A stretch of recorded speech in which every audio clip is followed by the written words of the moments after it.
दोस्तों, एक बार फिर से स्वागत है आप सभी का आपके अपने favourite English learning channel scholar English पर। मेरा नाम है दीपिका कुमावत और मैं इस चैनल पर वेरियस कॉम्पिटिटिव एग्जाम्स के लिए इंग्लिश सब्जेक्ट टीच करती हूँ। तो बेसिकली आज के इस वीडियो में हम डिस्कस करने जा रहे हैं द हिंदू एडिटोरियल का वोकैब एनालिसिस। आशा करती हूँ कि आप इन सेशंस के साथ रेगुलरली जुड़ रहे हैं और इनका बेनिफिट भी उठा रहे हैं, क्योंकि इन सेशंस का मकसद है आपके वोकैब पावर को और ज़्यादा इन्हांस करना। और ये जो वोकैब सेशंस है, ये बैंक, एसएससी, रेलवे, यूपीएससी या फिर किसी भी कॉम्पिटिटिव एग्ज़ाम के लिए इक्वली बहुत ही ज़्यादा इम्पॉर्टेंट है। तो चलिए और ज़्यादा देर ना करते हुए बढ़ते हैं हमारे वोकैब शो की तरफ और जानेंगे कि आज का हमारा सबसे पहला वर्ड कौन सा है। तो हमारा सबसे पहला वर्ड है फुल हार्डी।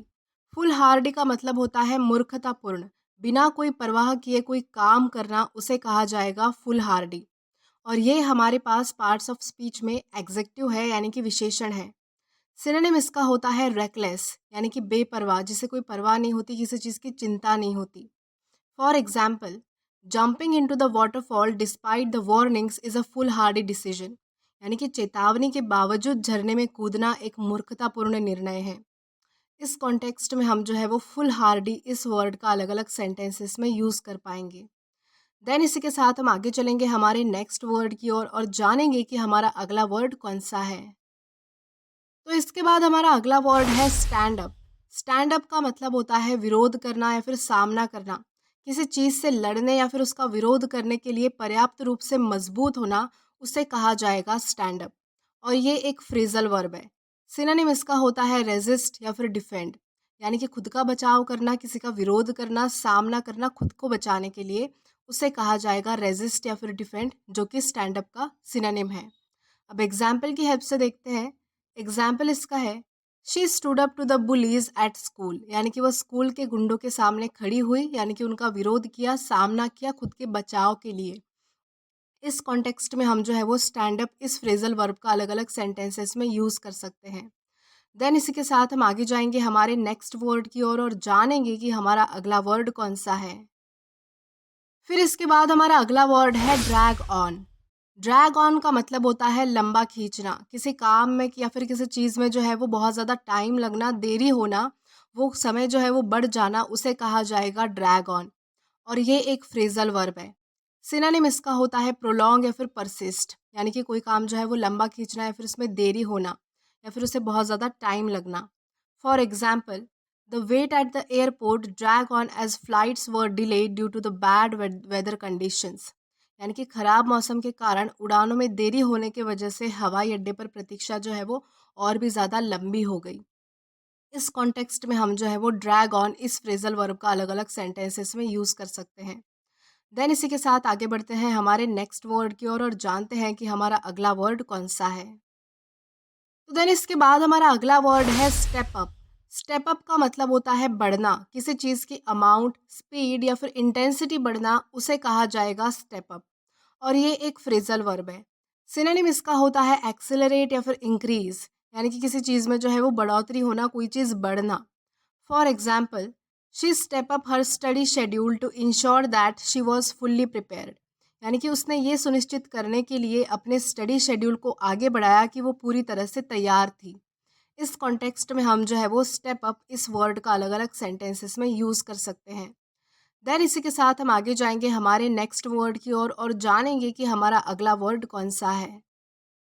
तो देन इसके बाद हमारा अगला वर्ड है प्रून। प्रून का मतलब होता है काटना, किसी अनवांटेड पार्ट को काटना या फिर हटा देना, उसे कहा जाएगा प्रून। और ये हमारे पास पार्ट्स ऑफ स्पीच में वर्ब है, यानी कि क्रिया है। सिनोनिम इसका होता है ट्रिम या फिर कट, यानी कि काटना या फिर हटाना।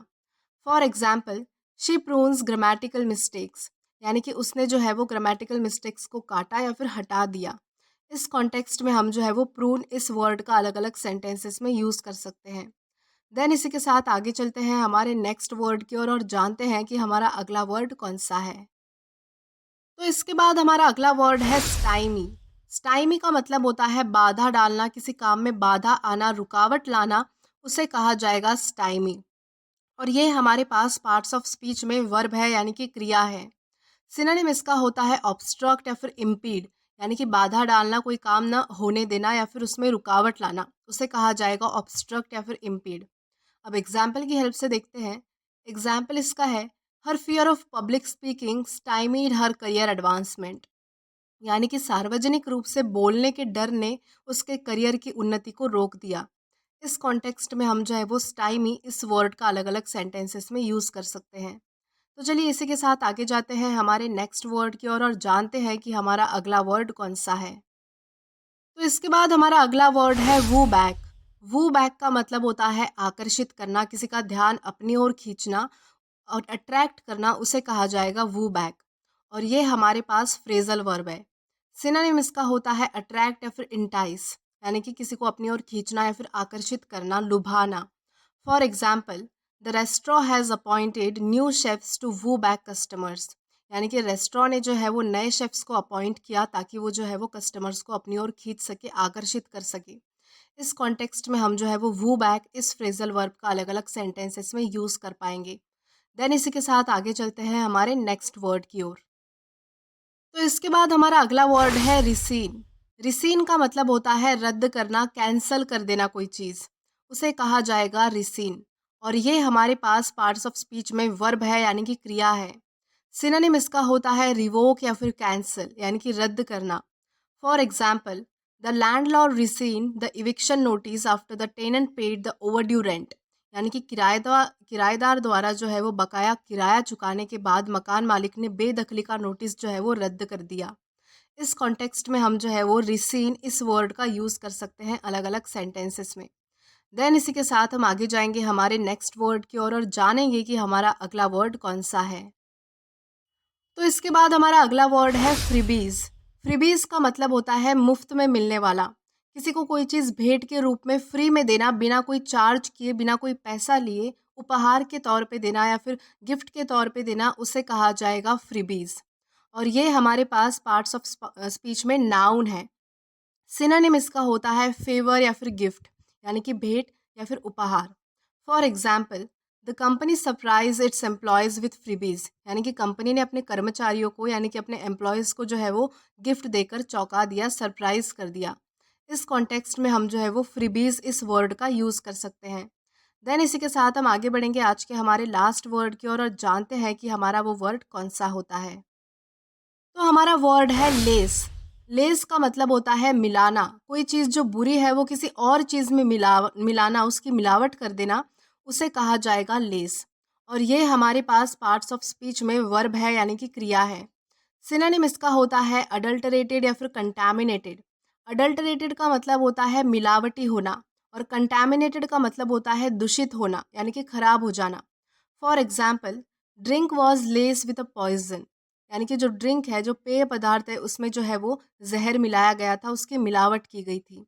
इस कॉन्टेक्स्ट में हम जो है वो लेस इस वर्ड का अलग अलग सेंटेंसेस में यूज़ कर सकते हैं। तो दोस्तों आज के लिए बस इतना ही। अगर आपको वीडियो पसंद आया हो तो do like this video, subscribe the channel and share as much as you can. और अगर आपने इससे पहले वाला वीडियो नहीं देखा है तो आप यहाँ पर क्लिक करके वो पहले वाला वीडियो भी देख सकते हैं। Till then keep learning. Thank you.